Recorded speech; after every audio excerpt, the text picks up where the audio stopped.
Welcome you all again in this session. Rahul sir is with us. Rahul sir, should we start the session?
Good morning, everyone. Professor Rahul Garg, sir, are you there, sir?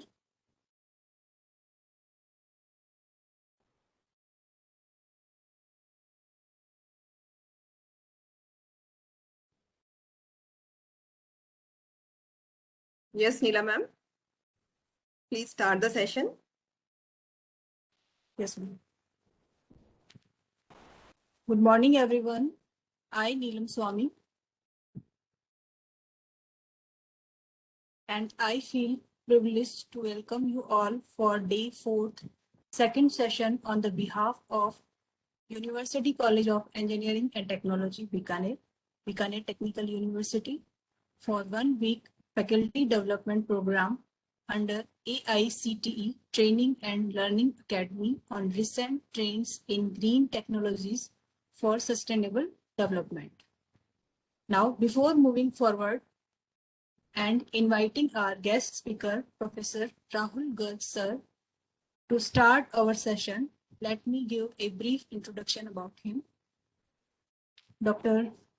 Rahul Garg sir is professor in the Department of Civil Engineering, IIT Roorkee. He is BE, ME, and PhD from IIT Roorkee. He has about 27 years of experience in the field of geomatics at ISRO and IIT. His research interests are land surveying, satellite image processing, optical thermal, microwave and hyperspectral remote sensing, subsurface investigation using GPR, ground penetrating radar, GIS, and GPS, UAV, LIDAR. Professor Rahul Garg sir has supervised 22 PhDs and 54 MTech theses. He has published 120 research papers in international, national referred journals with high impact factor, 1 book, 11 book chapter, and presented 131 papers in the conferences in India and abroad. He is involved in a number of international national research projects and consultancy work. He is associate editor of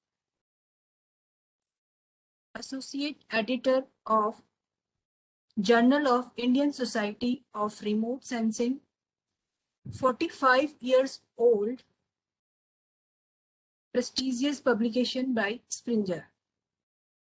He has won prestigious ISRS SPECK award in year 2003. He has been conferred 5 more Best Paper Award He was awarded 15 months fellowship by the Netherlands government to pursue research work at ITC, the Netherlands. He has organized 28 international and national training courses and delivered expert lecture in different parts of country and abroad. He is fellow of IEI and IWRS, senior member of IACSIT Singapore and member of several professional bodies. Sir has received National Geospatial Award 2018 by Indian Society of Remote Sensing. Received Uttarakhand Eminent Engineer Award 2018 by Institution of Engineers, India, Uttarakhand State Chapter. He has been conferred Outstanding Teacher Award 2012 by IIT Roorkee for excellence in teaching and research. Also received Excellence Award 2017 by Institution of Engineers India, RNC. It was me immense pleasure to introduce Dr. Rahul Garg sir, as he has vast knowledge and experience in both academic and research field. So I invite sir to start this session on topic sustainable development using geoinformatics technique. Over to you, sir. Thank you, Dr. Neelam Sohani, Dr. Anu Sharma, and other august people present, as well as the participants. So it is my pleasure to be here with you, all of you, to share some of my work on geomatics engineering. Basically, geomatics engineering is very useful for the natural resource management, and natural resource management is directly linked to sustainable development for environment and other things. Although since it is a first session on geomatics, that's why I will focus more on the fundamentals on geomatics. Just I will try to just share the information that where the sustainability will come into picture for all these technology related to geomatics. All right. So with this, I will share my presentation.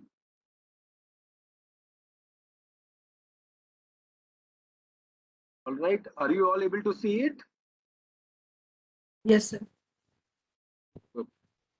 So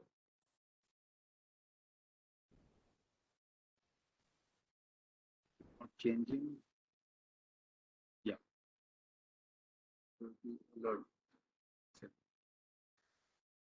Okay. So just our topic for today's session is sustainable development using the geoinformatic techniques. And we all know that the sustainability, it goes with the three principles which are the part of sustainable development practice. These are reduce, reuse, and recycle. I think these are the general terms which we hear every day, for which people are advised every day. And when we say that environment has to be conserved, so the three things, they are very important for all this. So reduce, reuse, and recycle, they are the core principles of wise resources use. Deploying these principles, it preserves and protects the natural resources. And there are few examples here, like reducing the landfill waste. It means that we are reducing the waste which is generated, energy consumption, pollution, and these are few of the points. But please note that geomatics is helpful in all these aspects, that it will do the analysis for each and every aspect, and whatever we want, it will be able to give us useful inputs for all those. Okay. So with this, we will now see the outline of our talk for today. These are the various geomatics techniques which we use in our day-to-day life, and a few of these you will find that we are using it every day without knowing the fundamental principles behind it. All right. So nowadays, the geomatics has been amalgamated in our life as such. You know, that we use it, but we don't know that what is there behind, like what is the principle, what is the theory behind. Right. So we will like to discuss today global positioning system, popularly known as GPS, satellite remote sensing, commonly known as RS, geographic information system, commonly known as GIS. So you can see that the three has got one keyword common, that is S, system. So what happens that this thing that the three techniques, three part of geomatics, they are also known as the 3S techniques.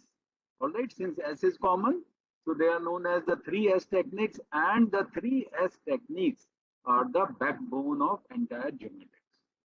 Apart from that, there are a few other things which you can say is a slightly advanced portion of the geomatics, that is the topographic LIDAR. LIDAR is the laser sensor, use of light detection and ranging. So basically we use the laser beams in order to capture our data. We'll find more details about that. And geovisualization nowadays, in the news channels also, to explain any news story, they show everything in the form of a graphics, like how that accident happened, how a particular incident happened. So the geovisualization is the same. We want to understand the phenomenon of the earth more clearly. That's why we are using this visualization for our. All right. So now we see that geomatics as a glance. It means that first of all, we will like to see that why at all we go for geomatics. Like anybody, any student or any professional may ask that why I want to use geomatics. What is the advantage of it? So first of all, you are looking here the two terms. One is geomatics, other is geoinformatics. The meaning geo means earth, and informatic means you are doing the information analysis for the earth. And slowly people nowadays go for the shortcut. I think most of you must be using the WhatsApp and SMS language, where a single word, a single letter will show the entire sentence. So geomatics has been converted to geomatics. All right. So like both of these are same. If anywhere in any literature you find these two things separately, please don't get confused. They both are same. And again, geomatics is known as integrating the technology of RS, GIS, and GPS. And one more thing has been added over here, that is surveying. Why? Because most of the maps prepared in India are using the survey techniques. So we are not telling that survey techniques are not useful. We are telling that surveying techniques are a part of geomatics. So it is now not the 3S, it is now the 4S technique. All right. A decision making tool that we are able to take decision on the basis of it. Just for example, for any sustainable development, we want to approve a particular plan. So geomatics will give us few scenarios. All right, that if we choose this plan, this will happen. If we choose this plan, this will happen, etc., etc. Suppose, for example, we have to take a road through the forest area. All right. So the Ministry of Forest will like to see what will be the impact on that particular forest if you are taking the road in between that, as well as what will be the advantage to the community who are using that road. Right. So remote sensing or geomatics is able to provide you a tool which can tell you the various pros and cons, various advantages and disadvantages for that. So it will help the decision makers to take appropriate decision. That's why we call it as a decision making tool. And again, I am telling you, few literature, they say that it is not a decision maker, but it is a decision support. If you find that particular word somewhere, please don't get confused. It is the same. It is just the understanding. People say that decision makers are different people. It educates them. Geomatics educates them, so they call it as decision support. And if we combine all these things, it has got a huge market potential, $2 billion US annual. This is there. So you see that in India and abroad, all these major tasks are nowadays done by geomatics. I will just share one fact that for sustainable development of a municipality, in foreign countries, almost all municipalities have got entire data collection and management to be done by geomatics. Okay, they collect the data using satellite images, or they collect the data by drone technique. I hope you all know that the UAV, unmanned aerial vehicle. Then they collect and manage the data using the GIS, Geographical Information System, and all their day-to-day task is done on the basis of that. So it is just one example. You know that in India also, number of municipalities as well as number of development authorities, they are incorporating GIS, but they are still in the stage of development. They are still in the stage of this full implementation. So spreading the 9 to 12% annually. India is one of the hub for emergence of geomatics. Why? I hope you all know, because we have a skilled as well as cheap manpower. That's why India is one of the best service sector in the basis for the spatial information infrastructure. So when we create the information infrastructure on the spatial, please try to know that what is spatial. Spatial means related to space. If I simply tell anybody that the road from Roorkee to Delhi is 190 kilometer long, it will not give much impression. If I give him a map that okay, from Roorkee to New Delhi, you have to go 190 kilometer in the northern direction or in the southern direction, and Roorkee is situated near Hardwar, etc. So that will be giving more impact. That's why we call everything spatial. And please note, geomatics and geoinformatics, their key component is spatial because it provides all the information with the coordinate. All right. Like suppose we have taken one example of the landfill site. The municipality has to just select one landfill site. You know that nowadays in big cities, the landfill sites are saturating and it is just a heap. It is a mountain of now garbage. A few of you who have visited New Delhi, at one of the bordering area of New Delhi, there is a huge mountain of now the garbage. So every city is getting the pressure of dump sites, the landfill site, and geomatic help them in searching for the suitable site. But if you don't give any coordinate of that site, how a particular administrator works, so that's why geomatic deals everything with the spatial data. All right. So we are going for the first part of it, that is GPS. And now GPS has got very interesting history because GPS, when it started, it was a basically satellite navigation tool. All right, what is a satellite navigation tool? I hope you all know what is navigation. That we want to go to an unknown area, we want the help of a particular system or a person. Sometimes you know that in the car rallies, by the side of a driver, one more person used to sit, that is a navigator.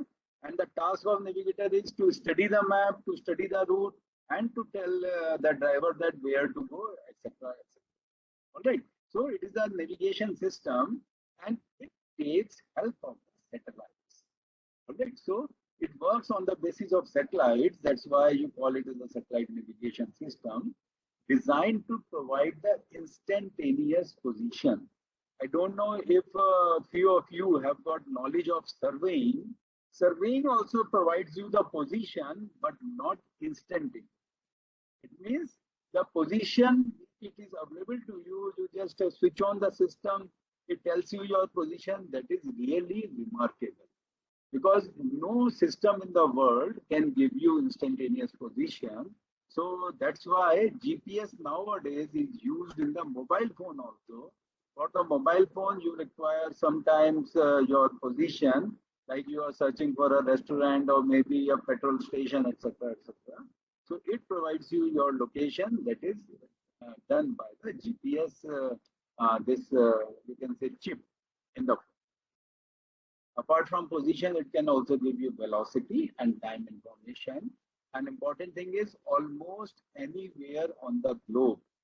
It is not like the mobile service provider who can give information only within their zone, but GPS works for the entire globe at any time. It means it works 24 hours in any weather.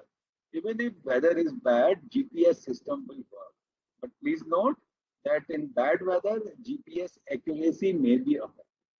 All right, because we may have to purchase a GPS for our purpose, and please don't get distracted by the vendor who may say that, oh, in the storms you can use GPS, etc.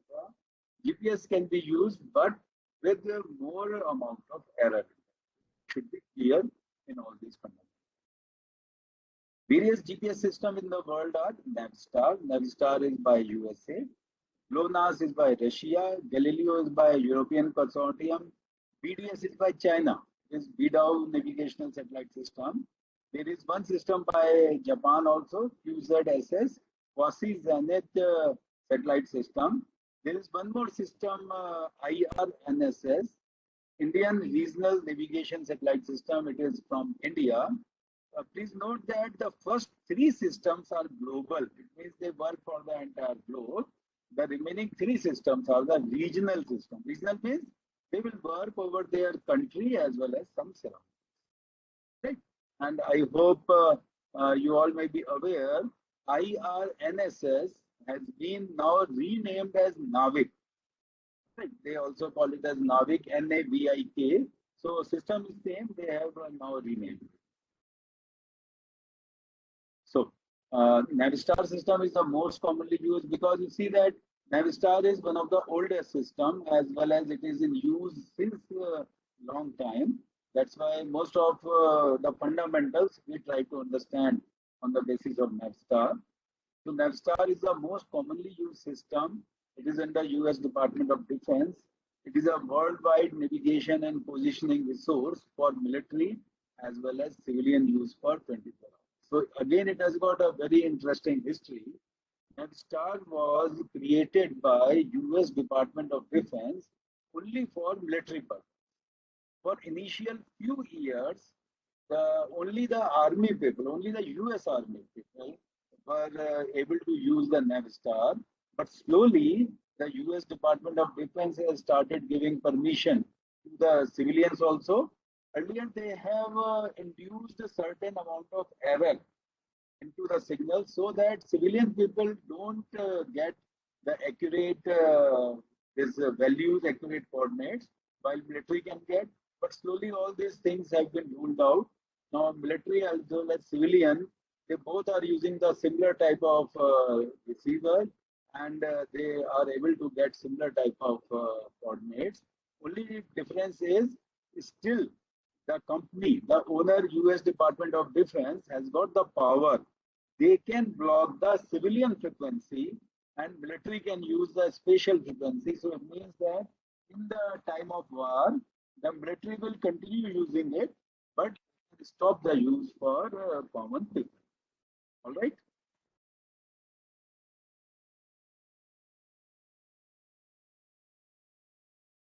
Now we see that GPS can provide positioning accuracies ranging from 100 meters, 5 to 10 meter, 1 to 2 meter, few centimeter and few millimeter.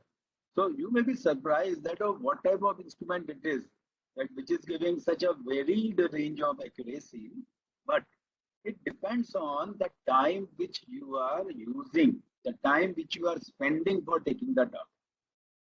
I hope you are aware that nowadays GPS is also installed in your cars. Okay, so a car which is moving at a speed of about 50 kilometers per hour or maybe more, so what will happen? The accuracy will be of the order of 100 meters. But if you want more accuracy, then you can walk with the equipment. So you are simply moving, walking, so it can give you accuracy of 5 to 10 meters.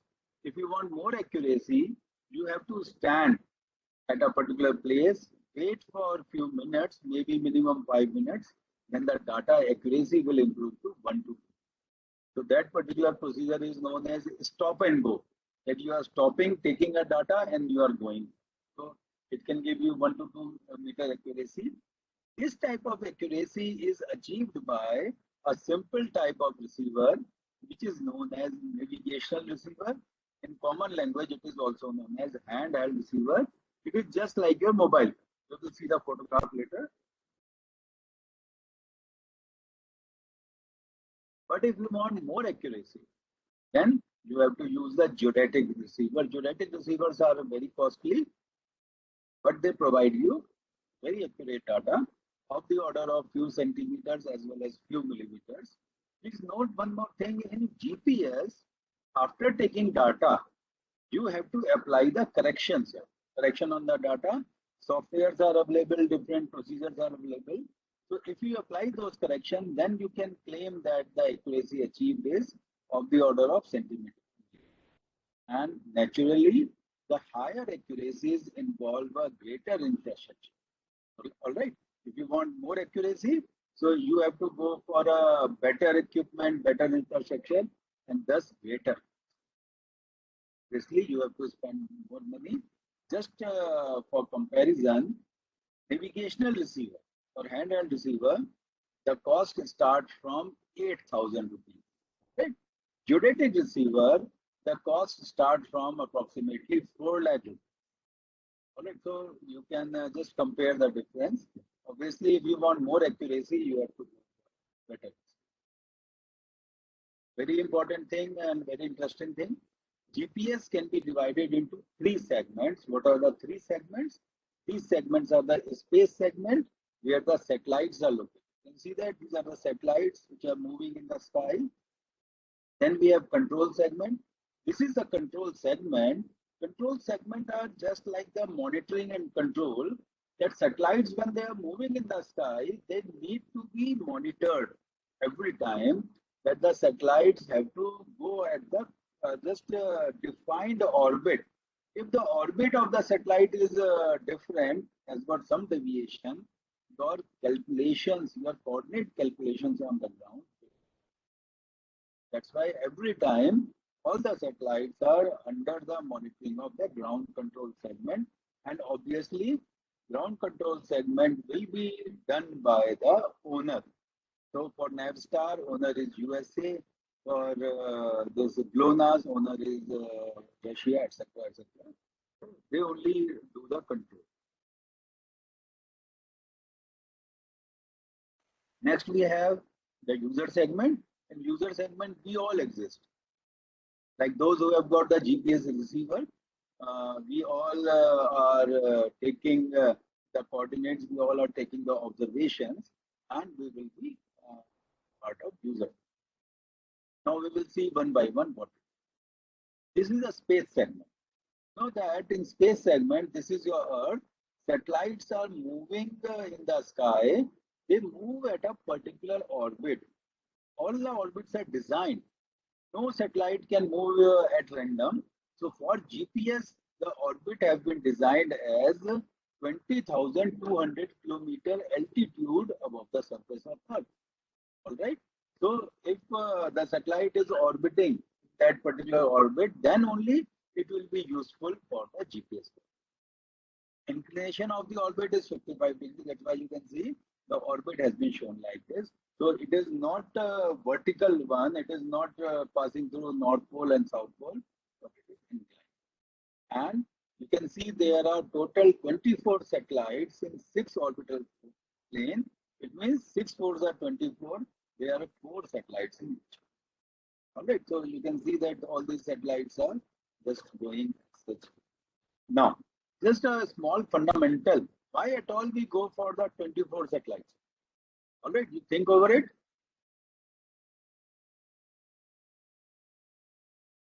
This 24 number has been done with certain thinking.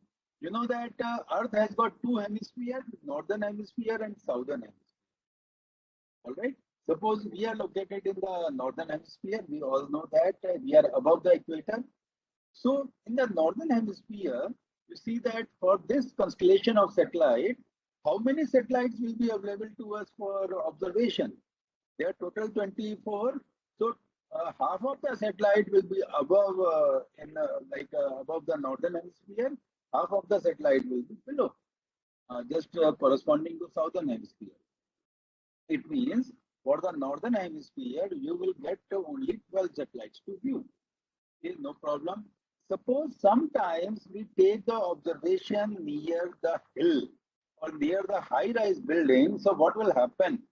Out of the half hemisphere, 1/4 of the hemisphere will be blocked. Why? Because if we are taking observation at this place, we are not able to see whatever satellites are there on the others.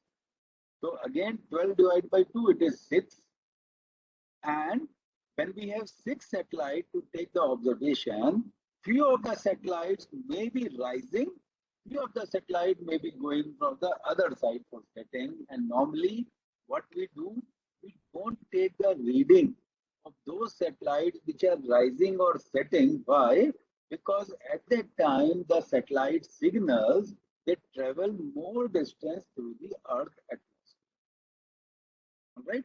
It means chances of atmospheric error are more. That's why we don't take. So suppose 2 satellites are not considered. How many satellites are left?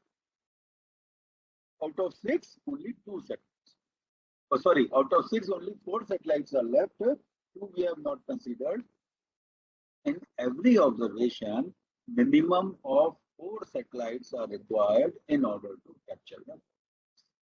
All right, that we will see later on. So now I hope it may be clear to you that what we can do in order to get the data using the GPS. So control segment, these all are the locations of the control segment which we have at some. Then these are the user segment. I told you that the navigational or handheld receivers are just like our mobile.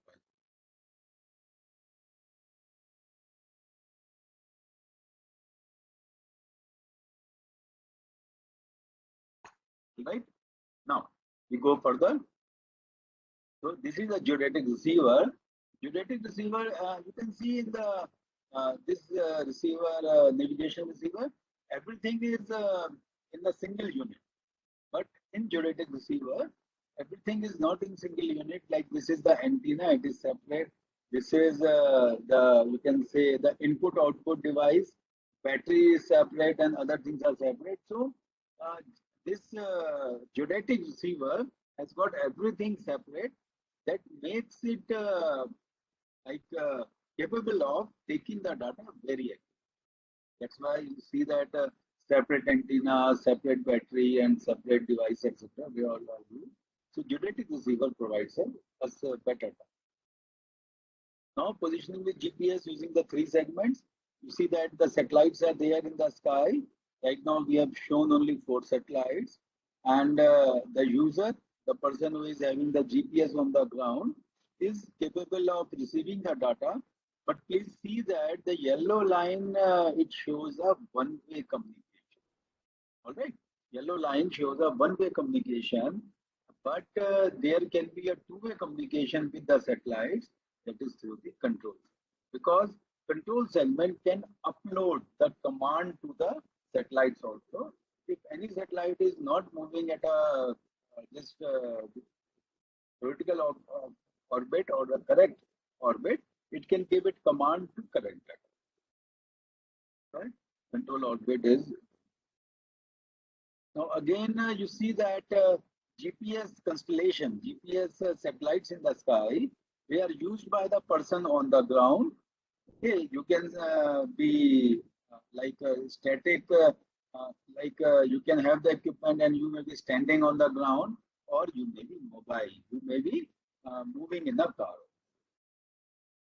GPS signal can also be used by an aircraft. How it can be used? Because GPS satellites are 20,200 kilometers in the sky, and your aircraft will always fly below that. That's why nowadays in the aircraft, that is an alternate system in order to get the coordinates of the air. You know that aircrafts are moving in the air, although they have got some other system, but GPS is one of the systems which is used nowadays in order to get the location. I hope if you have traveled in such type of aeroplane, which is having a map display as well as location. Okay. They show it in the international flights only.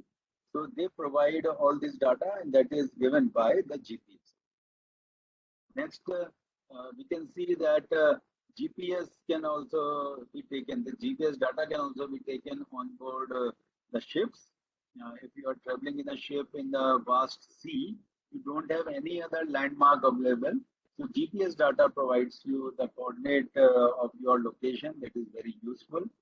Please note one more thing at this location. GPS cannot work in the submarine. If you are on board a submarine which is underwater, then the GPS signals are not strong that it can penetrate the water.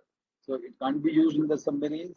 The GPS signals can't be used inside the building, in the underground bunkers, or you can say in the basements, etc. It can't be used in the caves also. The reason is the same. GPS signals are weak and they cannot penetrate the building walls and roofs. That's why you have to come to the open ground in order to get it. Now, just again, a very fundamental thing of GPS, how we do the positioning.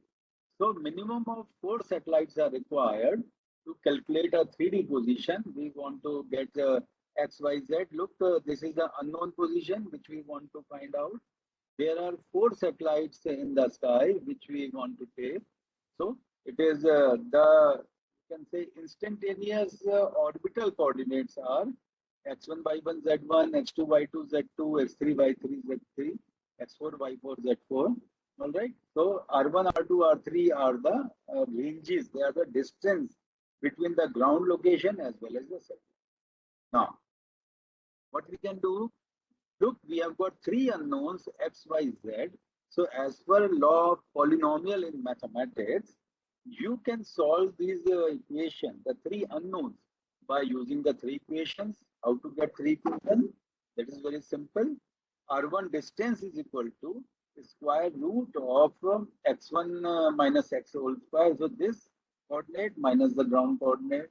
This coordinate minus the ground coordinate of y. So y1 minus y whole square, z1 minus z. So these all are the equation of distance between 2. So now you have R1, R2 and R3 over here. So it says that you will be able to solve this and find out the small x, small y, small z. So why we have written minimum of 4 satellites? What is the purpose of writing this one?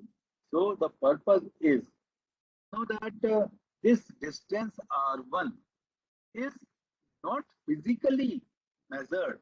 It is measured on the basis of travel of the signal, travel of the electromagnetic signal from the satellite to the. All right. You know that orbital height of the GPS satellite is 20,200 kilometers. And if we consider the inclined orientation of the satellite, it must be more than that. So we cannot measure it physically, but we measure it on the basis of the signal coming from satellite to the ground. Signals are traveling at the rate of 3 lakh kilometers.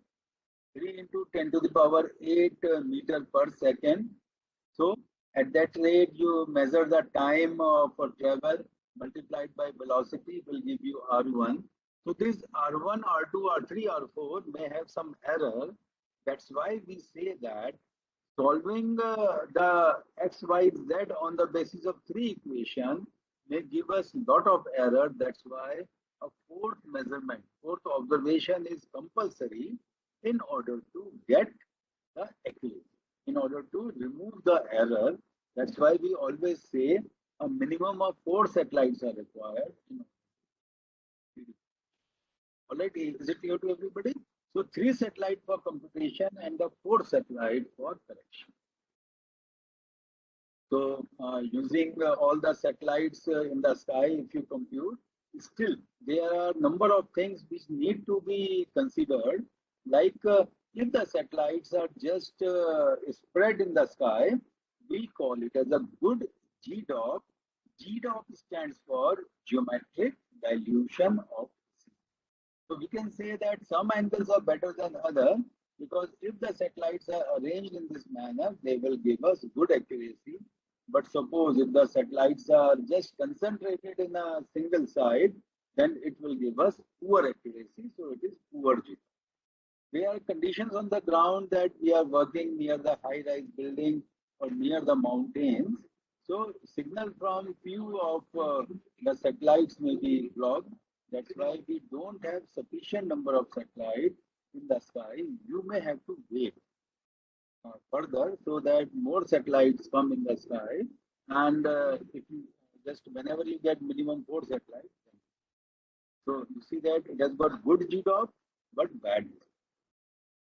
Nowadays, just a very good thing to share with you, that nowadays we have got multiple constellations of GPS satellites. I have shared in the beginning itself. These are Navstar, Galileo, GLONASS, etc. Just like your dual SIM mobile phone, you can also get the signal from multiple GPS constellations, and you will get more number of satellite at a particular location. So nowadays, if your instrument is capable of taking data from 2 or more GPS constellation, then this type of problem normally does not come, because there may be either a Navstar satellite or a GLONASS satellite just for taking observation. So just some errors should be known to you. There are satellite clocks and receiver clocks.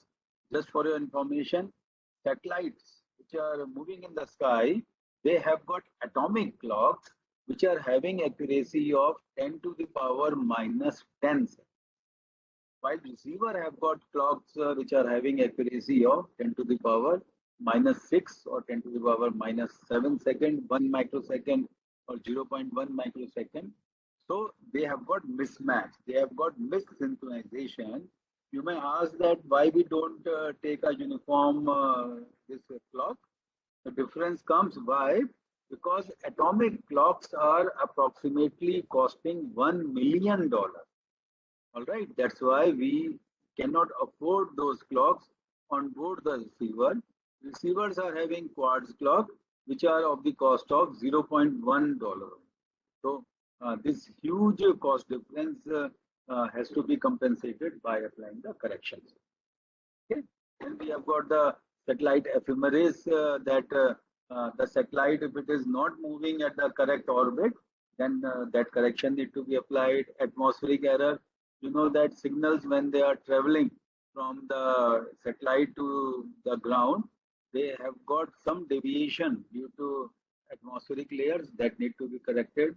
Multipath error is that error when the signal is deviated by the atmospheric layer or by the object on the. So basically what happens in the atmospheric and the multipath error, the signal is moving to more distance, but as such we assume it to be coming as straight. We assume that it is less distance. So in computation we don't have the proper accuracy. There is a selective availability error also. In selective availability, we don't have the proper signal. The signal sometimes is interrupted, signal is not correct. So all these type of errors can be rectified by the post correction. I told you, in order to improve the accuracy, you may go for the post correction. Post correction means the correction after taking the data. You apply all those, you will be able to do. Although for general type of works like natural resource management, or if you have to search for a suitable site for any environmental work, etc., we don't require that much accuracy. Why? Because we want the instantaneous type of reading. We are not going for preparation of the maps. All right, so even 1 meter accuracy is sufficient for us. That's why we work. Like sometime if you want to design the sewer line or maybe the storm water drainage line in a particular city, that time you require slightly more accuracy, but those type of accuracy will also not require going for geodetic receiver, taking the post correction also. You know that this GPS is capable of finding the continental drift. You must have read that the this continental the base of all the continent. There are big this continental layers in the entire world which are moving every year, but they move only by 1 or 2 millimeter, and due to that Himalaya is rising few centimeter every year. So all those type of this very minute uh, deviation, very minute deflection, it's to be measured very accurately. So that can be done by the GPS. So GPS helps in measuring that small distance. So that's what I'm telling, that in all those type of applications, you require very high accuracy for sustainable development type of works. Even your handheld or navigational GPS, it will serve as useful. Alright, so one more type of this receiver noise error, all these are the atmospheric. More thing, although it may not be much relevant, but number of times you may find that people they talk about a term DGPS.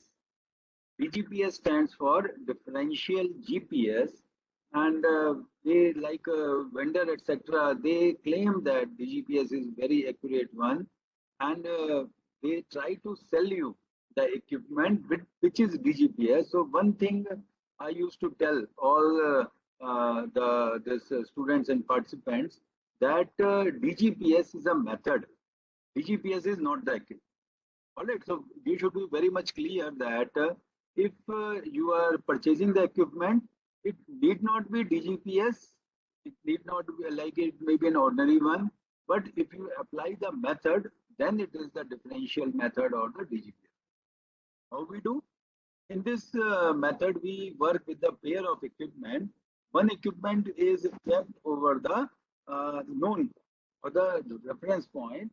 You go to the various places using the other equipment. We call it as a roving equipment.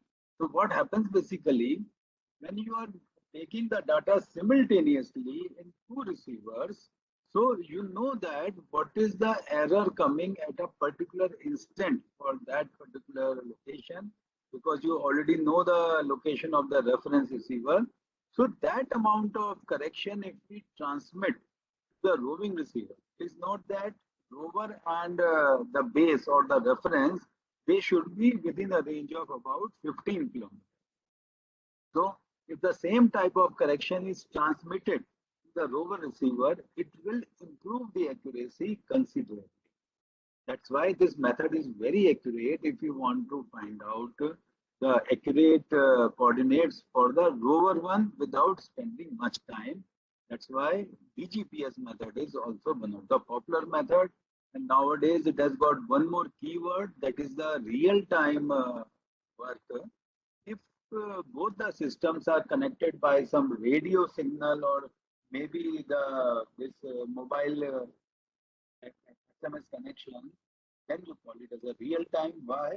Because the real time, the correction is transmitted to the rover receiver, then the instant correction may be applied and you will get the coordinates. You will get the coordinates with correction at the instant.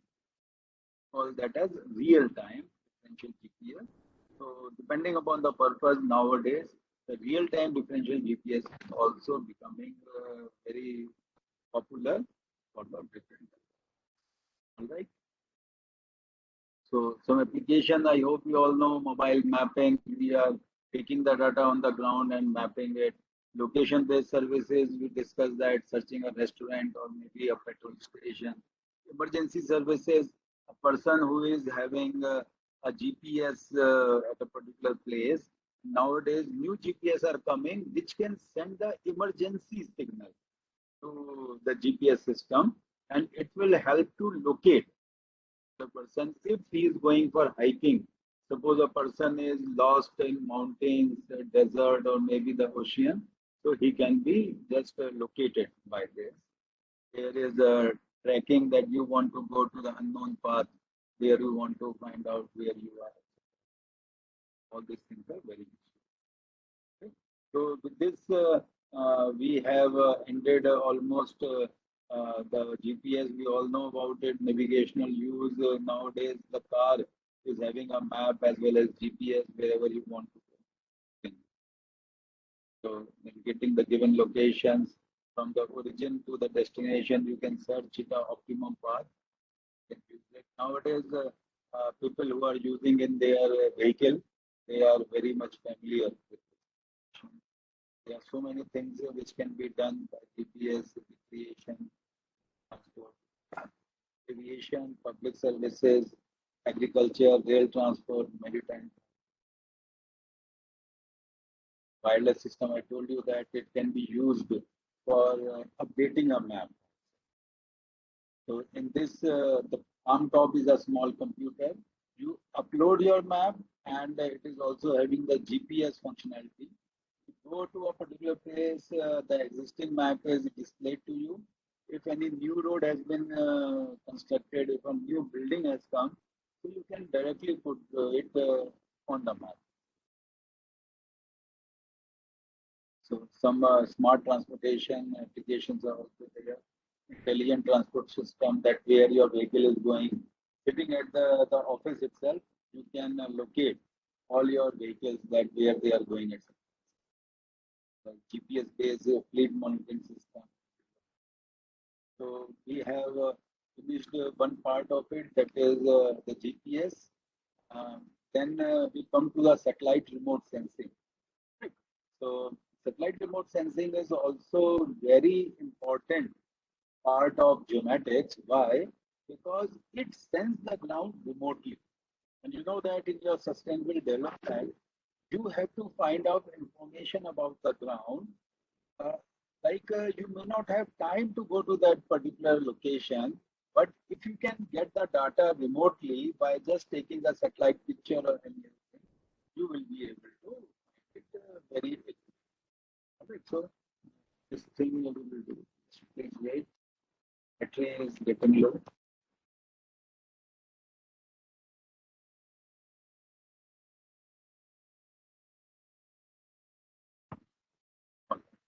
So now just we try to understand the fundamentals of GPS. Sorry, fundamentals of remote sensing. So you see that remote sensing is the science of acquiring information about the Earth's surface without actually being in contact.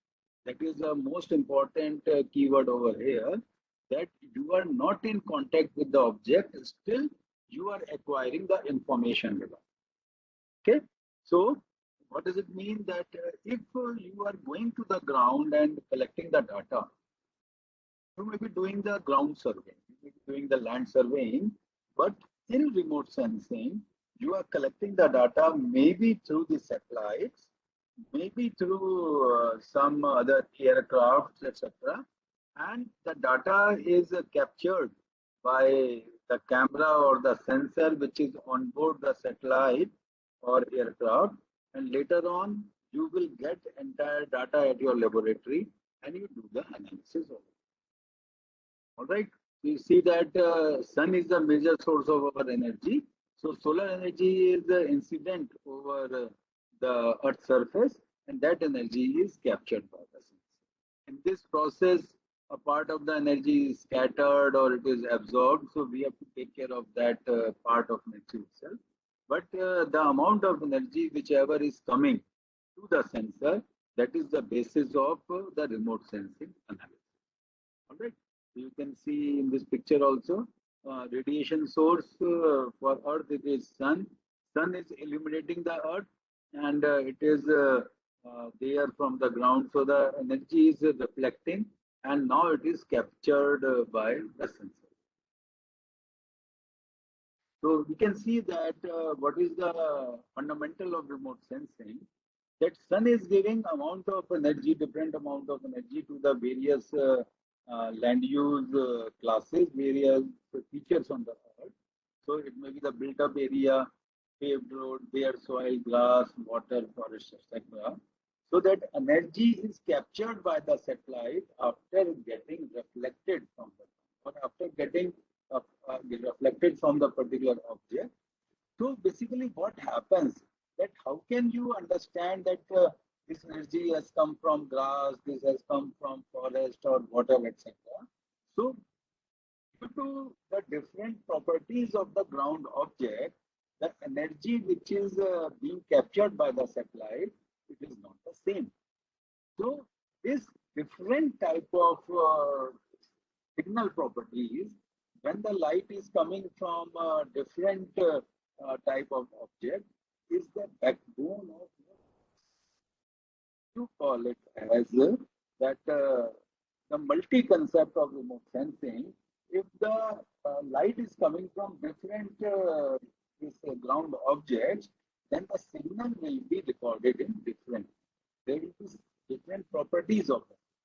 That is what we want to know. So in the previous example, suppose you want to search the landfill side, it will give you the signal of the barren land and the vegetated land separately.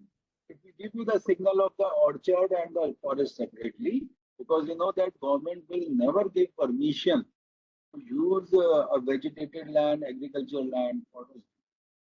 You have to declare that it is the unused land, it is not a fertile land, and this can be chosen. It can be chosen for your. Similarly, the same thing, you have to just do any project for the sustainable development. Remote sensing data will provide you all the inputs for taking your decision. And there are different type of remote sensing sensors. Basically, there are two type of remote sensing sensor. You know that this is equator. Can you see the mouse? This is the equator, and few satellites are moving above the equator. This is North Pole, this is South Pole. Few satellites are moving above the pole.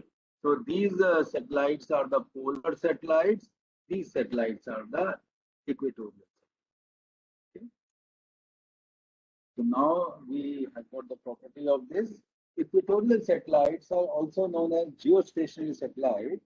Why?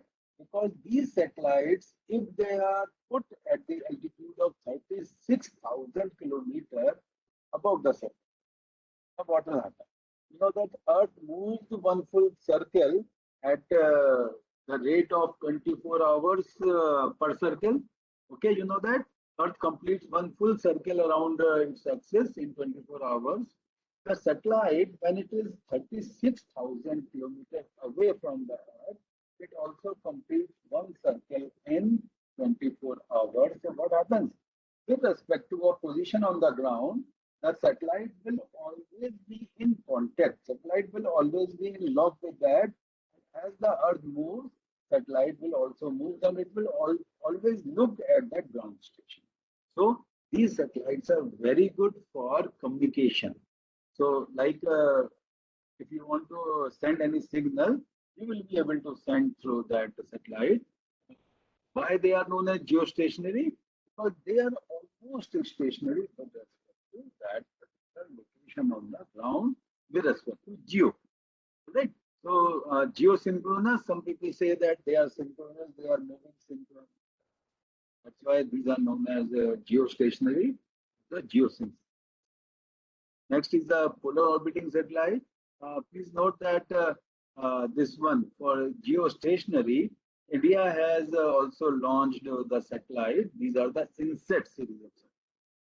I don't know whether few of you see the Doordarshan news.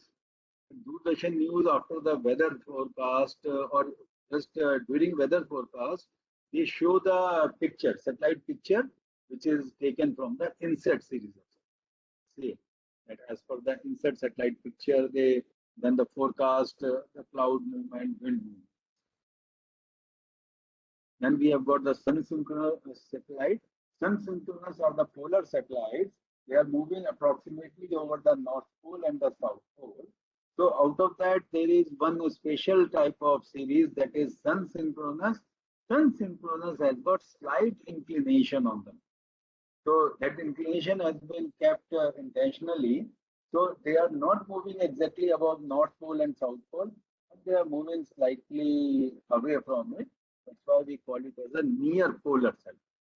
And these near polar satellites have been set in such a manner that they are synchronous with the movement of sun. Okay, like we have the geostationary satellites are moving with the movement of Earth. It is not the same case here. So it is synchronous with the sunlight. Right? You know that sun is like the sun is at the focus of our solar system. So we don't match, like we can't match the movement of the sun, but we can match the movement of the solar light. So what is the particular characteristic of this particular system? If at a particular place, when the satellite is going there, suppose it is 11 o'clock in the morning, so wherever it goes on the earth, so that like at a particular moment, if it is 11 o'clock here, earth moves and now the time will change. So wherever the satellite goes at a particular moment on, so it has got the same local sun time. You see, it has got the same local. There are so many satellites in this series. So IRS, Indian Remote Sensing Satellite, are the part of this sensing. Okay. Now we go for some this like variation in the sensors. We have got frame-based sensors, cross-track sensors, and along with. Let's see them.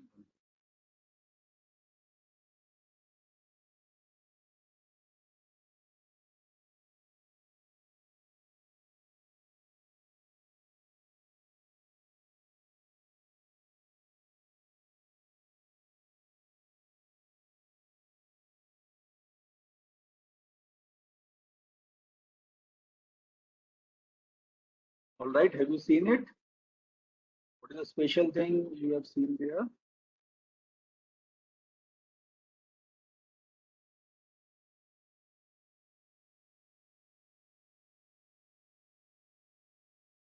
So you must have seen that the satellite, it is moving in the sky or in the space. It is taking the picture just like your normal camera, frame-based camera. It is capturing the data frame by frame. Right?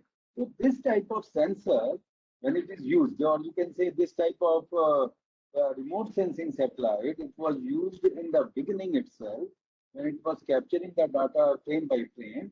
But please note that the geostationary satellite has got an elevation, has got an altitude of 36,000. Remote sensing satellite has got an altitude of about 800 kilometers above the surface of Earth. Just assume a camera which is taking the photograph from 800 kilometers just with a single click. So what will be the quality of data? So it has been seen that the quality of data for the frame-based sensor is not good. That's why the scientists have tried for better. They obtained one more solution by the cross-track sensors. Please note that frame-based sensors are first designed by Russians. So at that time it was very good, but slowly improvements came. Then cross-track sensors, they were designed by America.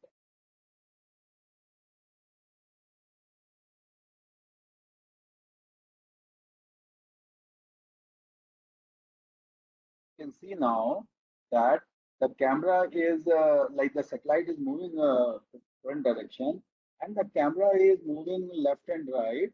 It is just like it is capturing the data for your, like suppose you are looking exactly down, which is known as the nadir location, NADIR, and then you are sweeping the camera and the camera is capturing the data. This width is known as the swath width. Excuse me, sir. Yes, please. Sir, video is not visible, sir. अरे अच्छा तो आप बता देते अच्छा video is not visible oh I am Yes, sir. Sorry मैं ऐसा करता हूँ मैं फिर से शेयर करता हूँ I think there is some problem in sharing आप मुझे पहले बता देते एक बार फिर से share unshare Stop sharing. I will share them.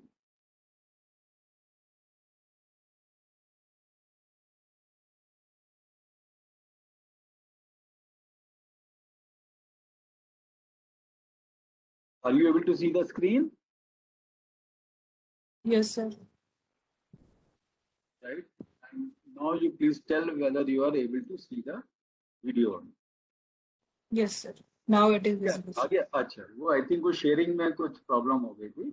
So it is the frame based camera. Right. You can see that it is just showing the frames. I can show you again.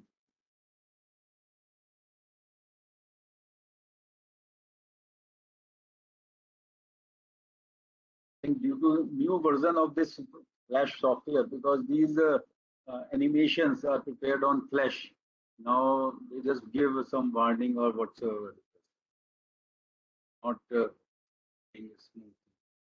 Okay, so this is the frame based. Next we have across track.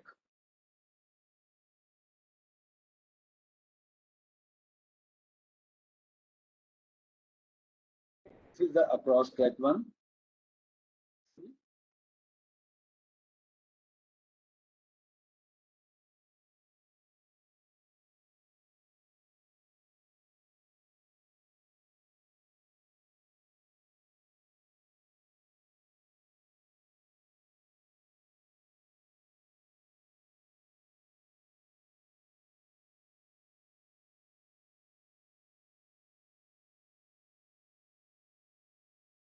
Right. Then we have got along tracks. So you see that this type of sensor is just like brooming the ground. You see, it is just like brooming the ground or sweeping the ground. It is along track. It means that satellite is moving forward and also capturing the data which is there. What is the difference between the frame-based across track and along track camera? Frame-based camera captures the photo in just a click of second, or you can say very less time than a second. The entire ground is viewed in very less time. So we are not able to capture much detail. All right. So what happens that when we take the picture by the frame camera, the quality is not good. Then when we take by this across track channel, you see that the camera it gives some time to the ground, and it is better than the previous one. But the problem with that across track one is you require a moving mirror. The mirror has to move left and right and capture the data, but that basically takes it to error. Why? Because the movement of the mirror can't be said. Right? Movement of the mirror can't be taken perfectly. That's why this method also has got some problem. Although US is still using the same method. Then later on, the French people they come with this method, and you see that it has got array. Multiple cameras are loaded in a single line. All the cameras take pictures simultaneously, but the time available for capturing the data for the ground is too high. Too high means you have got sufficient time in order to capture the data. You can see yourself, if you want to capture the features of the ground, you will be able to get sufficient time and the quality of photograph is the best. So that's why nowadays along track sensors are used. India also has developed the along track sensor technology, and all the Indian remote sensing satellites, they use this technology. Right? So just a glimpse of the Indian space program. India is like second to none. India has got a third place in the entire world in the space program. You see that has got a very wide range of satellites from 1 kilometer to 1 meter. This global coverage is there, application specific data is there, etc. So we have got good strength. Scale diversity of the remote sensing data is there from global to local. You see that there are satellites which provide you the picture of one full country as such. So we have taken example of the NOVA AVHRR.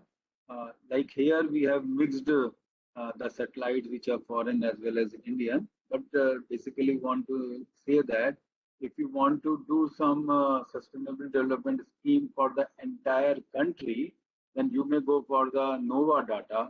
If you want to capture like half of India, you can go for the Ocean Color Monitor OCM data. OCM is an Indian sensor. If you want to cover a state like you want to cover half of the Kerala or some other state, then you can go for the WIFS data wide field sensor. Okay, these are the name of the sensor, name of the camera only. This one is the list 3. If you want to further get more details, it is a list 3 data.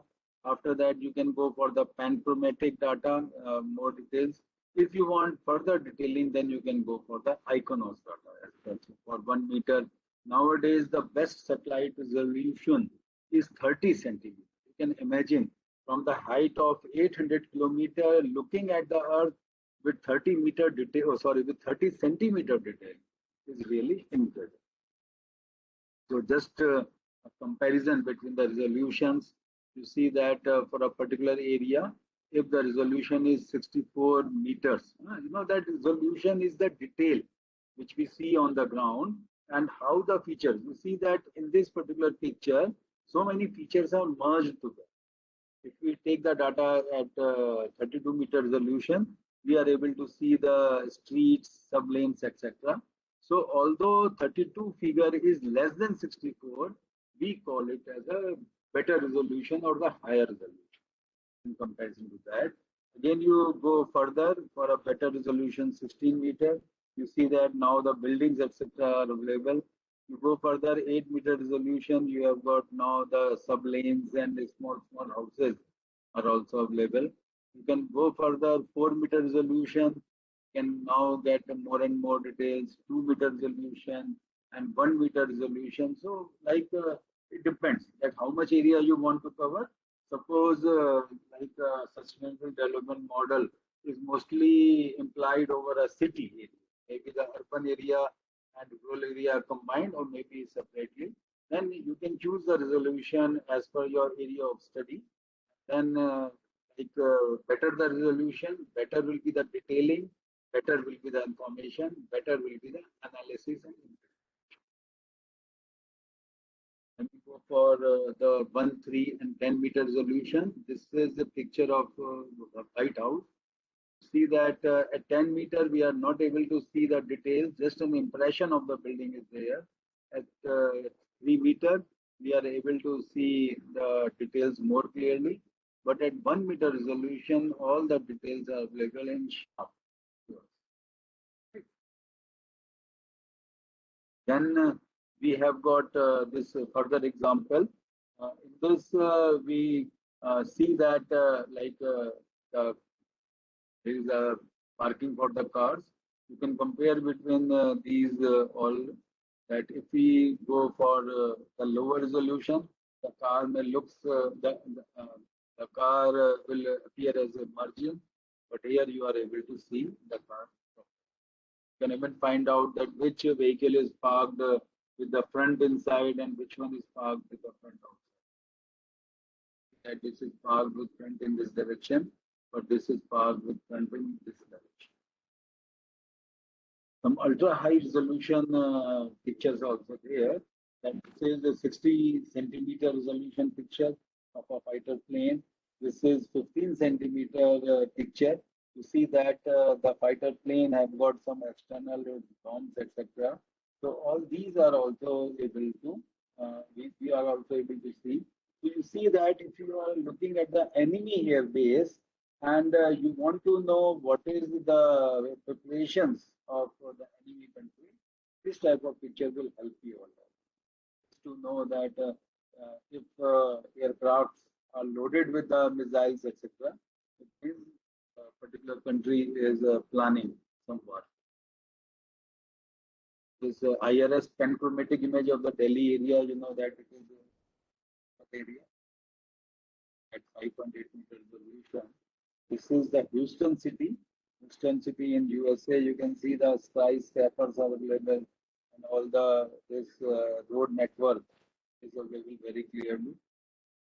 Then this is the 1-meter resolution image of Barcelona. This is Indian satellite. All right. So it is acquired in 2008. You can see that Barcelona airport in Spain is very clearly. This is the hangar of the airport. How many aircraft? Perspective view of TES is just like you are flying above that. That skyscrapers and all other places, they can be viewed very clearly. And we have got Coliseum Rome. So now we can see a spectrum of pictures. We can go a little faster, but I hope it will give you an idea that remote sensing satellite can give you a vast information regarding the area to be studied. And now it is up to you for whatever purpose you want to use, what are the parameters you want to consider, etc. Right. So it is the Bombay image of the LIS code is the name of sensor. Please note one very interesting thing, that the right one is the natural color composite. It means like it is visible to your eye. But left one is the false color composite. It is with some artificial type of processing. But please note that I think you can view this picture independently and you can judge that which picture is looking better, or in other words, which picture is providing you more information.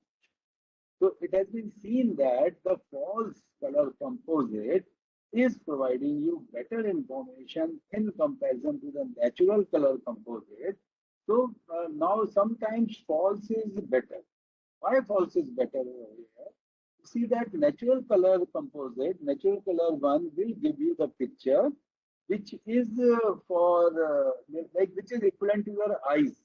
And your eyes are able to see the major frequency of blue, green, and yellow. Okay, while the false color composite, it also incorporates the infrared frequency. You know that infrared frequency is very useful in looking at some of the hidden features of the ground. So you see that infrared is very sensitive to the vegetation on the ground. That's why vegetated area is appearing very distinctively. Okay, wherever there is vegetation, wherever there is no vegetation. And even you can see that this area is having brighter red, this area is having some faint red. So it means that it is the density of vegetation. So for all your purpose, for any planning, this will be very helpful. So that's why we say that false sometime is better. False not bad. Then it is this ocean color monitor coverage. You see that this is India. Ocean color monitor is also gives you the data for the oceans. So this IRS 1C 1D WIFS sensor coverage. So they all are able to provide you very good data. It is for South India and Sri Lanka. And you know that the movement of tsunami and all other things, it can also be captured by the star. The revisit capability is also important. You know what happens normally? The satellite looks towards the down direction, looks towards the down, and it looks towards, looks in a width. Like on the ground, it looks in a width, so that is captured. But modern satellites are also able to tilt their camera. Like it is flying in this orbit, but by tilting the camera, it is able to look towards left or right. So this capability is very useful in studying some dynamic phenomena. Suppose there is a cyclone. So movement of cyclone can be studied by moving the camera, or there is a flood as such. You know that satellites, when they come to the ground, you require picture after 1 day, 2 day, 3 day, etc., etc. So it will be very useful if the same flood situation is captured by the satellite. Then we can take the measures on that whether flood water is increasing or decreasing, etc. Accordingly, this revisit capability is very good. See that satellite data is used for taking this cyclone study. So the eye, I hope you all know that the eye of the cyclone is the most dangerous one. So the movement of cyclone, movement of clouds associated with that done by the satellite data. Very interesting picture. This is Eiffel Tower. You see that this is the Eiffel Tower, and it looks like it has been taken using a UAV, a drone. But we see this is the picture which has been taken by the drone. All right. So if you compare between these two, there is not much difference because satellite at the height of 800 kilometer is also capable of taking 0.5 meter. All right. So what we have a very good capability of satellites nowadays to take that picture. So we can say that almost whatever type of data we require, that can be captured. And is the Lotus Temple in New Delhi, and it is the Judge Harry Ferguson interchange. This one is a good site for the Hollywood stunt movies for car chasing, etc. This is again a very interesting thing. What are these circular features? These circular features are basically the agriculture. All right, these are agricultural lands which are having the sprinkler irrigation. This is followed when you have a scarcity of water. So basically in the Gulf countries, etc., they have got similar type of arrangement. So the water, this source is in the center, which sprinkles the water like surrounding its influence radius. And the crop can be sown only for this radius. That's why all these fields, they are not sown in the square or rectangular pattern, but it is sown in the circular pattern because wherever you can just send the water, there only it will be used. So agricultural land with irrigation. These are the rice fields. You see that the rice fields are normally having on the terrace of the hill. So like these all are the hill terrace where you put the rice, and number of times tea is also grown on similar type of. These are the kettles. These are cattle farm, and those small dots are the cattle. It is just to show you the capability of satellite data, how good it is able to show. This is for urban planning. You know that number of times if you want to find out that which area is good for living, which area has got the barren space available, which area has got low density. Like number of times the government may restrict what is the tendency of people. They try to live in the congested area. Why? Because these areas are closer to market, these areas are closer to employment centers, etc. But these are not good for sustainable development. We want other localities also to develop, so government can see that the density of this area. You see that here the houses are very close, but there are areas where the houses are quite far, so government can put restriction. And now no other house will be constructed in this area.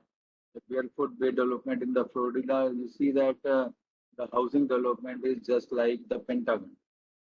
The architects and planners, they have got several patterns for all. Then there is the digital elevation model.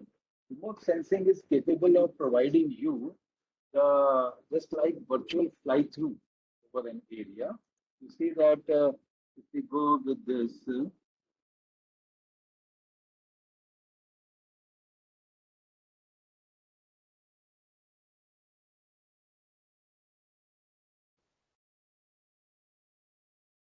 yeah, good. So you look at it is the Goa area. What has been done? The Goa elevation data has been taken, it has been computed using the satellite data.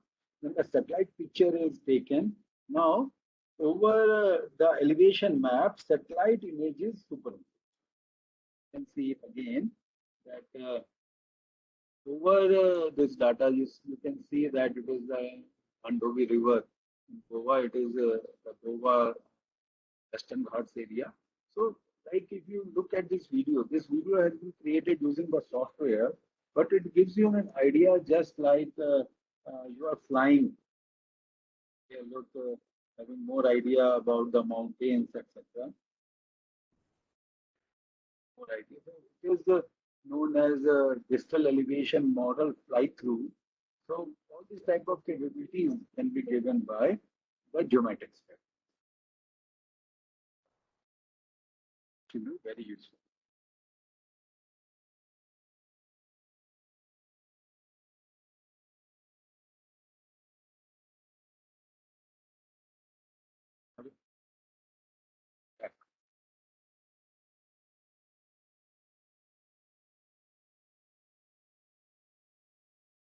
All right. So after this, we go for the next one, that is LIDAR.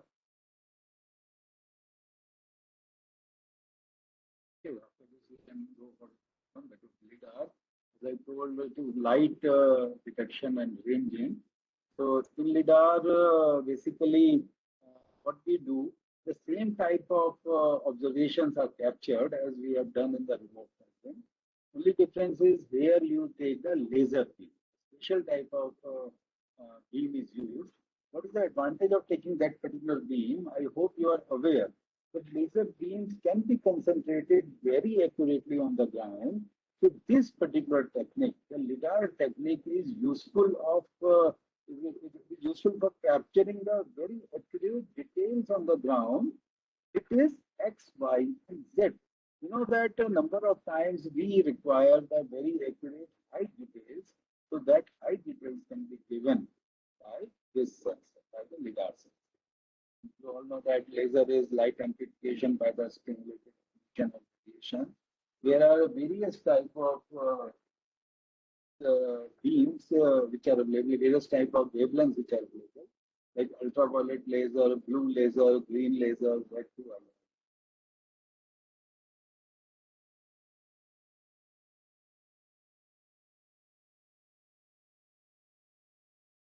These are various wavelengths which are being used in representation of it. So typical LiDAR technologies say that your sensor, you can put the LiDAR sensor on board an aircraft, on board a satellite, and on the ground itself. Okay. But out of that, the airborne LiDAR is most popular. Why? Because it can capture more area in small time. And since it is flying at a height of few kilometers, it can capture the ground variation very accurately. Right. If you are moving with the ground with the ground-based equipment, obviously the accuracy is better, but your movement will be restricted. Right? You will be able to move very slowly. And please note that aerial LiDAR is taking the data on the move, while the static LiDAR, the ground-based LiDAR, is taking the data. So basically, all these things are very useful. These all are the accessories like onboard screen. These are the camera onboard screen, and you also use a system which records the movement of it. Like while moving, if there is the shaking in aircraft, so all those variations should also be. You see that this is one animation which can show you regarding the capture of data. You see that basically what happens, your aerial sensor is moving, it is taking data from the ground. So it is the first return, because here there is no feature present. So it is the first and only return from the ground, that is okay. Now when it is moving further, the radiation is going towards the tree and other thing. So the first return is from the tree top, second return is from the tree branches, and third return is from the ground. All right, we can play it again.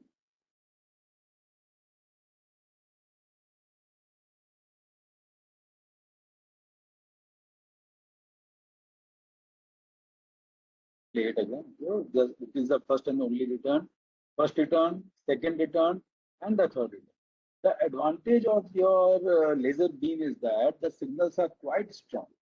If it would be any other signal, then after the first return, maybe from the ground or the tree top, the this strength of the signal will be very weak and it will not be able to go further.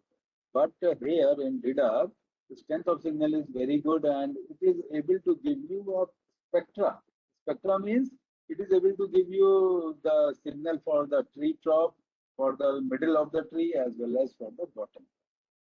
So that's why whatever data we take from this particular technology, that is for the entire terrain as well as with very.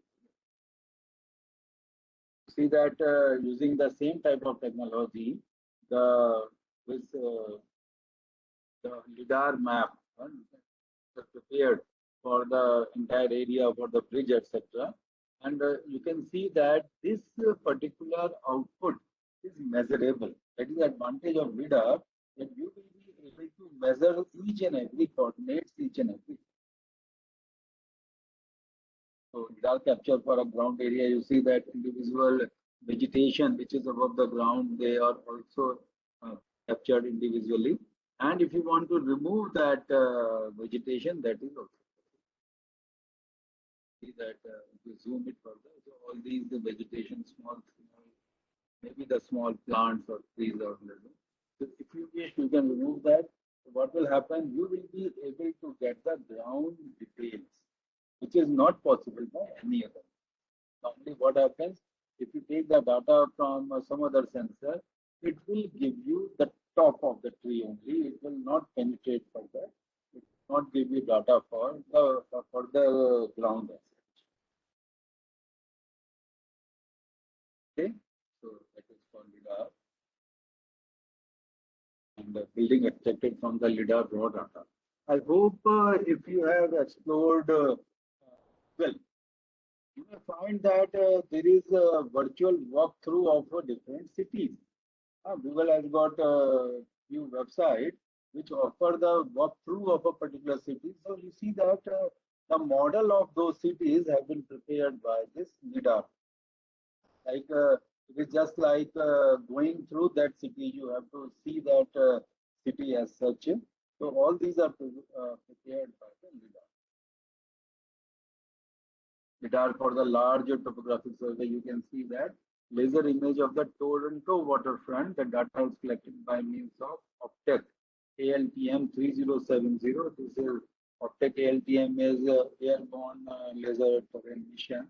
So just flying LiDAR, so you can see that the data for a very wide area, very big area, can be viewed, can be captured very easily. There are some works, we have done some work for the India Gate also. So for India Gate, capturing of each and every small details, it can be done. This work has been done by the 3D laser scanner. It means it is a ground based. So like at a particular location, you take one picture, then you go to the other place, take another picture, and later on the entire views are combined so that we have got a 3D type of picture, like we are moving around the entire object. You can see the picture in 3D. Picture of the Humayun tomb. So for one project which has been done, see that it is used for exploration of few parts of that. So looking at or taking measurement of the part which is intact, which is still okay, taking the measurements of that part, we have applied it to the part which was damaged and construction was failed.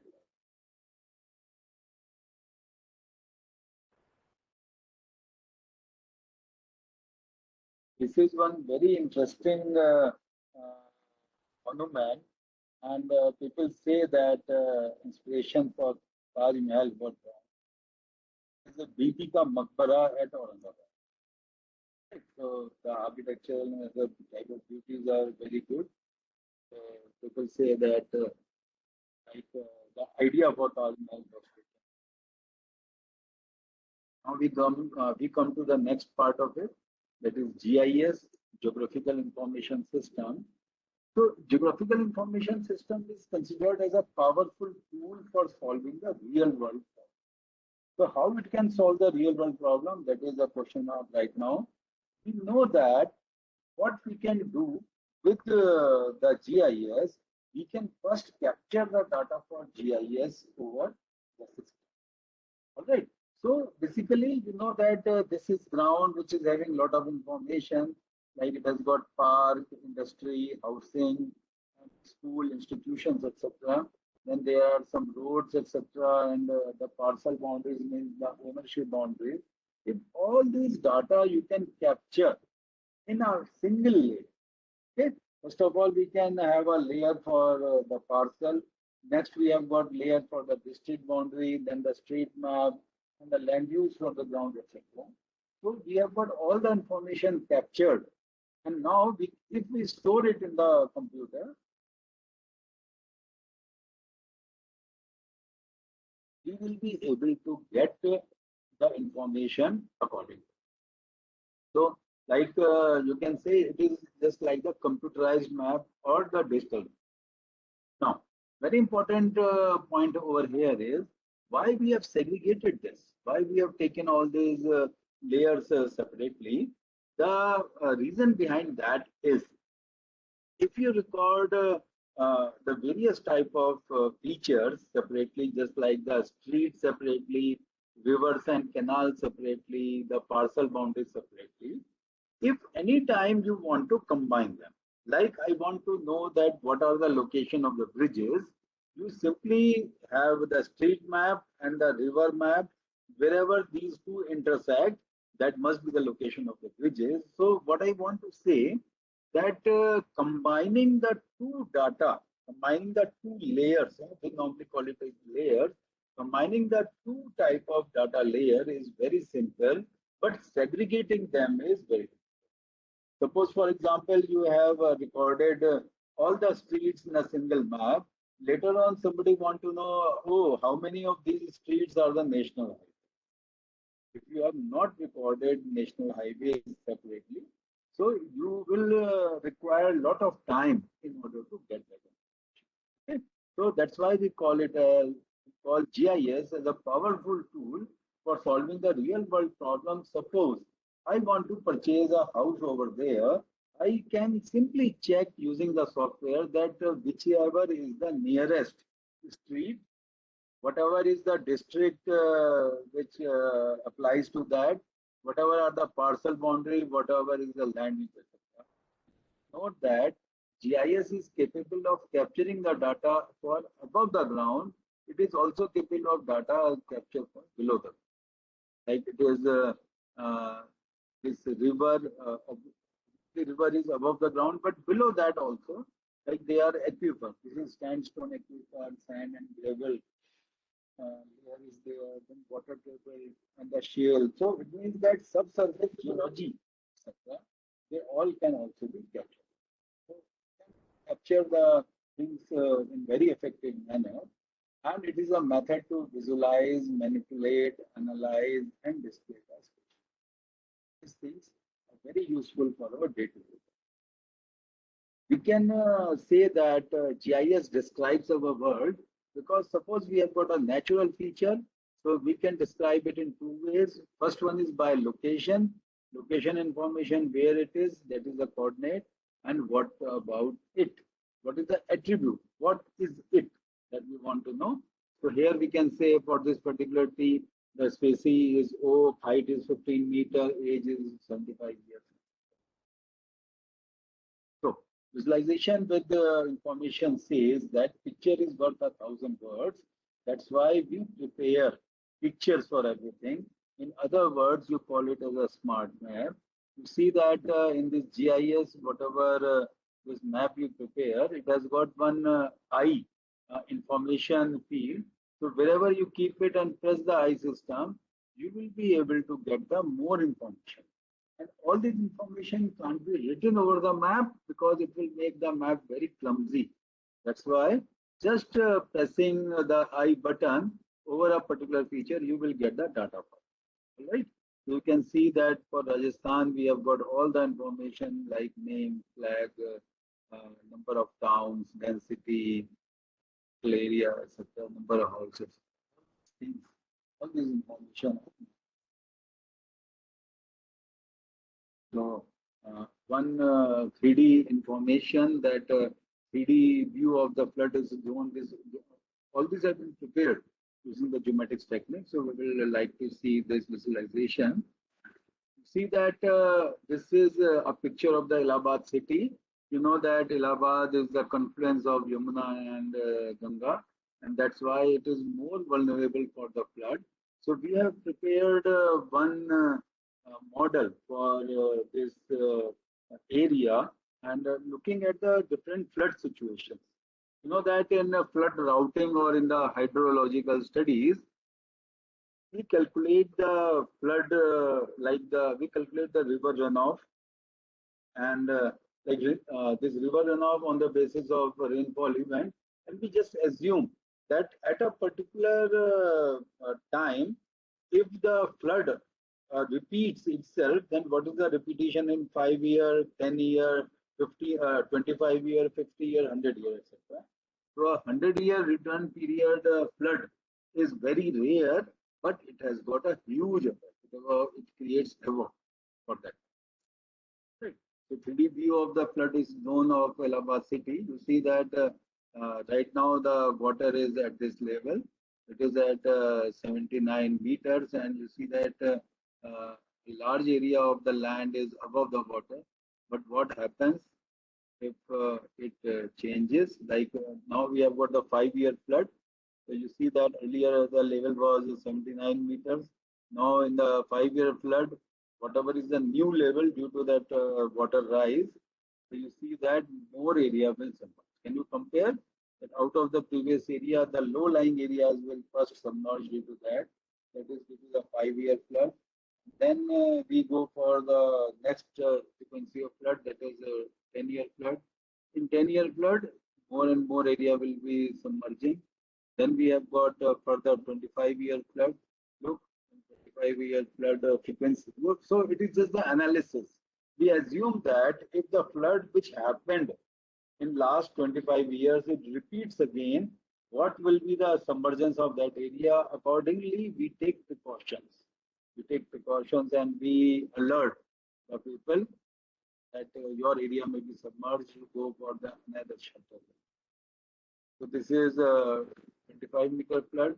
Then it is 50-meter flood. Impact of the 50-meter flood. You see that there is less area now of water. If you go further for the 100-year flood, you will find that almost entire city is sunk. That's why every time we say that we have to fear for the 100-year flood. Please note at the same time, no design has been prepared using the 100-year flood because it is considered to be extreme. All right. We normally design our water structures and other things at this 25-year flood or 10-year flood only, because just having the 100-year flood, it will be very, very costly. You can see that 50-year, 25-year, or 10-year, you can say that, okay, if flood comes, then I will take some measures in order to get it rectified. Now, next picture will show you the movement of the cyclone. Now, it is the inset picture. See the time and picture are changing. 29 October, 6 GMT, Greenwich Mean Time, 30th October. So, how this cyclone is moving? So, they are studied for various frequencies. They are studied for various time interval, etc. So, inset images showing the cyclone movement during the 28th October 1999. And the aftermath is nearly this much hectare land is inundated, full of water, road, power, and communication networks. They are severely affected in 10 coastal districts. Again, part of visualization, you see that we have taken a campus, and in that campus, the buildings and other things were measured using satellite data and also onboard. This calculations. See that for this campus, we have now visualized in different manner. Can you see that? The same has been visualized. The various type of buildings have been marked. They are visualized in different manners. Just to be try to understand that how this particular location works. After that, there are some more geomatics application to say that information to solution. So collection of all these applications, they may clearly indicate that geomatics can be one of the basis, it can be one of the useful tool to collect the data which will be further useful for your system. Like agriculture and crop which are directly linked. You know that nowadays we have got international programs, food for everyone, okay, which is also a part of that forest and bioresources, water resources, and after that we have got geology, ocean and coastal, environmental, rural development, urban management, cartography, climate modeling, global change, etc. So many things are there. So thanks for your kind attention. So I think we have got some time left for the question answers.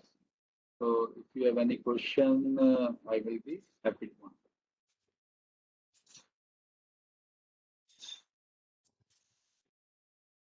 Now the time of query session. Participants, if you have any query, please ask and write your query in chat box also.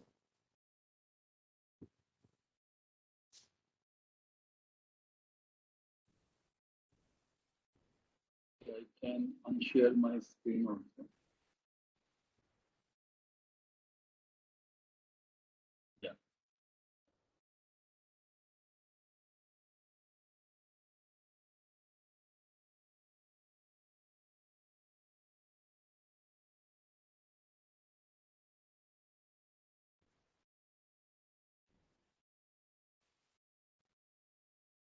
Dear participants, if you have any query, please write your queries in chat box.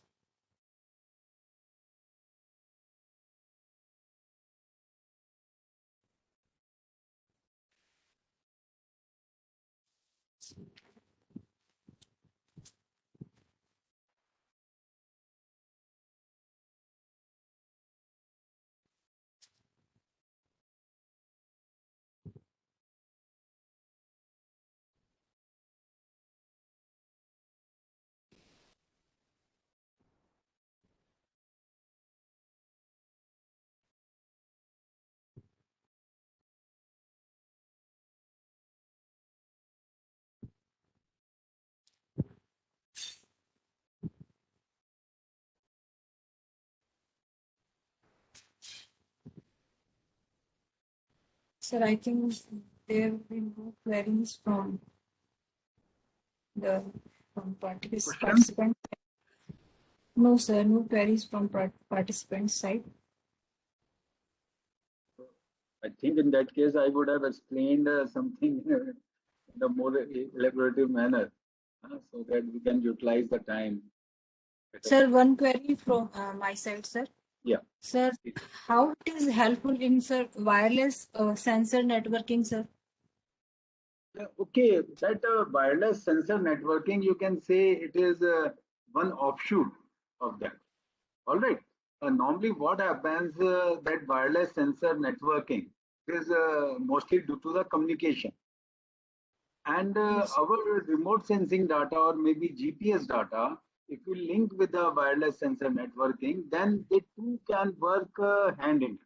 I will give you an example that one of our student is working on the Char Dham Yatra management and how he is managing like a vehicle will be having a smart tag which is capturing all the information regarding that vehicle. So when the vehicle passes through a particular, you can say, inspection booth or a toll box, then the time of arrival as well as the details of the vehicle will be recorded over there. And now, with the wireless network, the same information is transmitted to all other control center or the toll booths which are there on the way. Some are already there, some one need to establish, this administration need to establish. Now you know that from one point to the another point. Suppose it is 100 kilometers, and you see that the same vehicle is passing through that location and it is taking less than the prescribed time. Like on the hills, people sometimes go for the overspeeding. The estimation of the administration is that the particular vehicle should take about 2.5 hours or maybe more.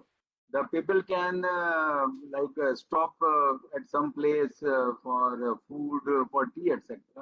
But if any vehicle is taking less time than that, then that vehicle can be earmarked.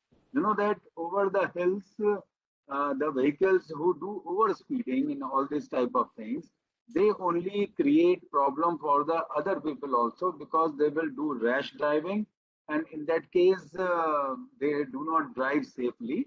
So any vehicle can be earmarked which is not going properly. Now, coming to other aspect of that, a person who has got permission to go for two dhams, although this type of thing is not there, but we can take a hypothetical thing. The person who has got permission to go for a particular dham and he is going to the other dham, it means that he is not going as the prescribed one. You know, Vaishno Devi or some other pilgrimage site, people know, they manage the crowd. For the ground or the base area to the top of the hill, more number of people are not sent. If more number of people are going there, then the ground party will be stopped until you have got that area clear. So same thing we have tried for the Char Dham Yatra, that we can control the number of people for a particular this pilgrimage, this temple, because the smart tag is having the number of people, it is having all the information, etc. And one more thing we can do, that after completing one full yatra, the vehicle has to go for the check and repairs. So that workshop can also be linked with your wireless network. And once that servicing is done, automatically the data will come to the smart tag, and you are now more clear that this particular vehicle is maintained. We can allow that vehicle to go again for that Char Dham.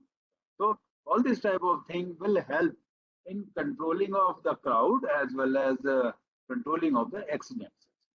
So just it is one example where we can use this wireless network and other type of network along with. We can also use some spatial sensors, some sensors can be deployed over the toll post, etc., which can identify the way. Like it can read the number plate and other things. Like similar type of feature which we are getting in our surveillance station. Thank you, sir. Thank you so much. It was a pleasure to get a glimpse of your knowledge, sir. We will be grateful to have a dip in your knowledge in future also, sir.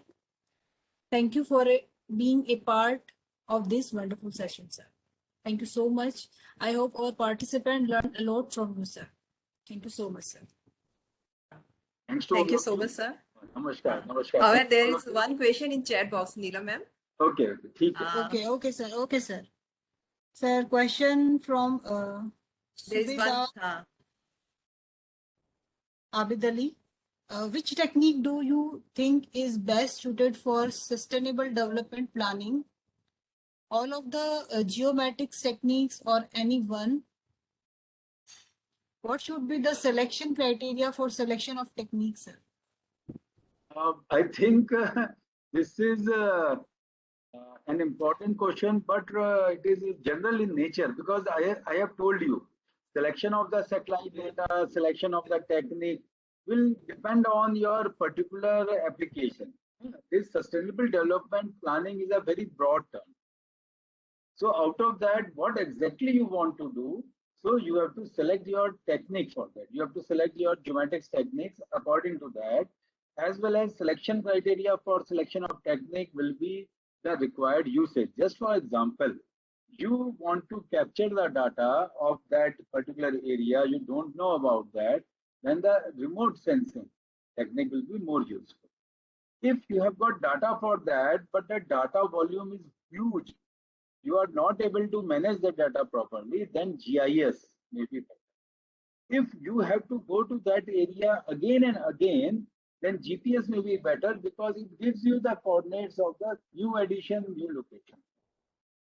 Right? If that particular site to be for sustainable development is a very important site, you want the details with very high accuracy, then LIDAR survey will be useful because LIDAR will give you very accurate. So again, it all depends on your particular objective. What type of work you are doing, what are the applications which you want to do. And one more thing, what is the accuracy required? Because LIDAR survey is a costlier survey, and if you don't want that much accuracy, there is no point in going for LIDAR survey. And you can simply use satellite data, which is much cheaper. And just one more thing to share with you. Nowadays, if you compare between India and the world, as I told, India is one of the best countries. Like India has got one of the best facilities for the satellite data. Indian data is much cheaper in comparison to the international data. So if people want, they can go with the Indian data only. As well as nowadays, lot of data is available in the free domain.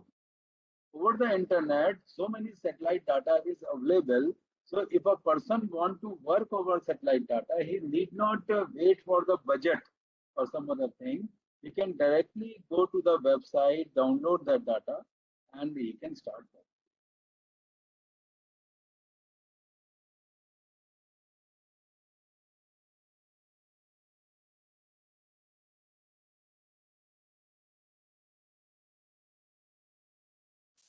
All right, any other question? Okay, if it is not, then I thank all the participants for their patient hearing. Thank you very much Thank you. for sharing your valuable time. Thank you very much. Thank you. Dear participants, we will join for afternoon session from 2:30 p.m. onwards via same link. Okay. Dear participant, now session is over. We will meet again at 2:30 p.m. Okay. Thank you, everyone. Thank you.